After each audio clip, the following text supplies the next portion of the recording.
Será que essa é a primeira vez na vida em que José Dirceu falou a verdade?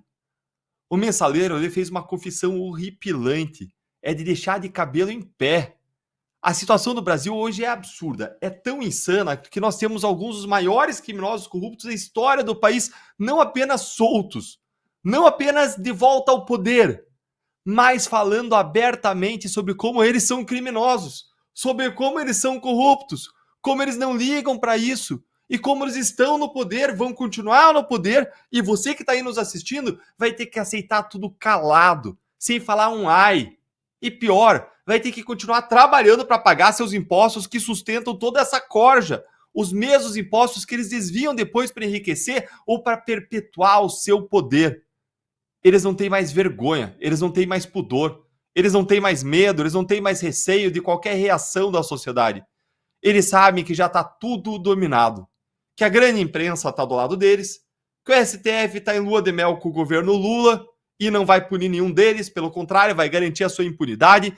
E eles hoje falam tudo isso abertamente.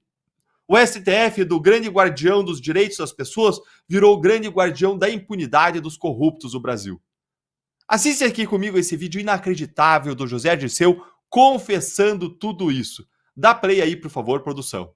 Posso dizer, alguns dos nossos críticos da candidatura do Edinho, que os mensaleiros querem voltar. Primeiro, eu nunca saí, né? Eu nunca saí. Nem o Deluca, nem o Bacari, nem o João Paulo. Eu nunca saí.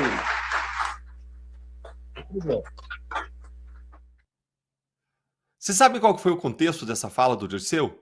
Foi durante uma reunião interna do PT em que os petistas discutiam o futuro do comando da sigla, que agora vai ter eleições para decidir quem que vai ser o próximo presidente do PT, depois que a Gleisi Hoffmann virou ministra das Relações Institucionais de Lula. E ele fala com todas as letras e sem constrangimento. Nós, mensaleiros, nunca saímos.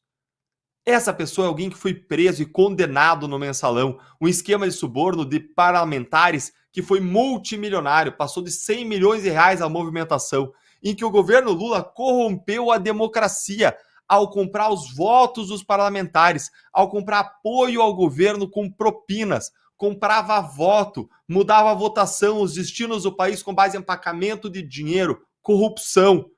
E depois, como se fosse pouco, depois de ele ter saído com o indulto de Natal dado pela companheira Dilma, Raio Dirceu se envolveu em um novo esquema de corrupção e ele foi preso mais 2 vezes pelo Petrolão, sendo condenado a mais de 40 anos de prisão na Lava Jato.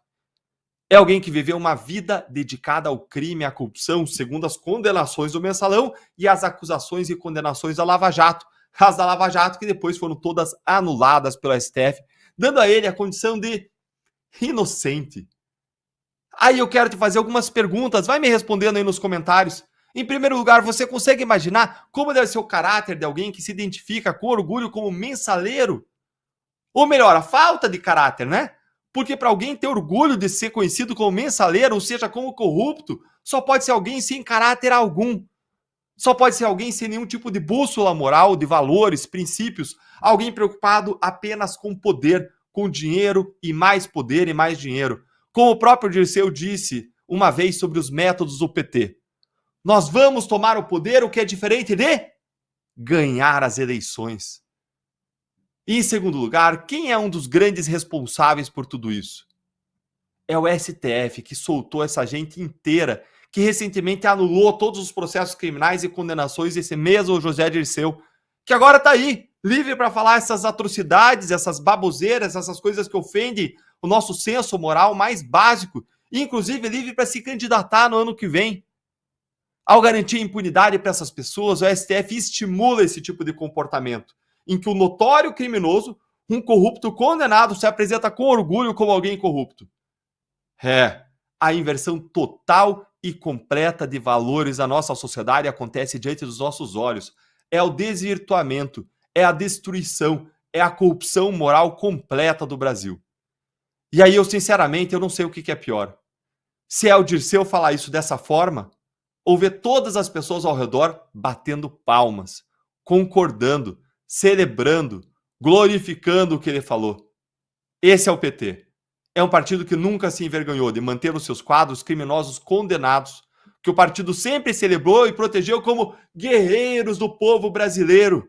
mas que são, na verdade, guerreiros da injustiça, guerreiros da corrupção. Até quando a gente vai ter que sofrer a indignidade de ter gente dessa equipe nos governando, decidindo o nosso futuro, decidindo os rumos da nossa nação e sendo mau exemplo para os nossos filhos? Até quando? Quando a gente vai nos ver livres dessa iniquidade, dessa corrupção moral, dessa injustiça, desse mau exemplo? Conta aí para mim qual que é a sua opinião nos comentários e deixa registrada a sua indignação.